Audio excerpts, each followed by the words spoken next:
स्वागत है आप सभी का सीरियल प्रोमो की एक और नई वीडियो में। आज की वीडियो में अब हम मन्नत सीरियल एपिसोड के बारे में बताने वाले हैं, जिसमें कि बहुत ही खतरनाक सीन चल रहा है। जैसा कि विक्रांत और धैर्य की लाइफ में बहुत बड़ा ट्विस्ट आ रखा है। जैसे कि मन्नत और धैर्य पहले एक साथ रहते थे और विक्रांत को लगता था कि उनकी शादी हो रखी है, लेकिन नीतू ने उसे बता दिया कि मन्नत और धैर्य की शादी नहीं हो रखी और दुआ उसी की बेटी है, जिस कारण विक्रांत अभी सदमे में है और किसी की बात नहीं मान रहा है और उसे अपनी बेटी चाहिए। लेकिन मन्नत मना कर रही है कि उसको उसकी बेटी नहीं मिलेगी, क्योंकि उसने उसको उस समय छोड़ दिया था। विक्रांत अब बहुत ज़्यादा परेशान हो रखा है।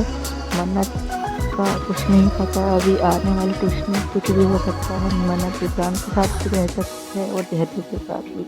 Thank you so much for watching. Bye bye, all the best.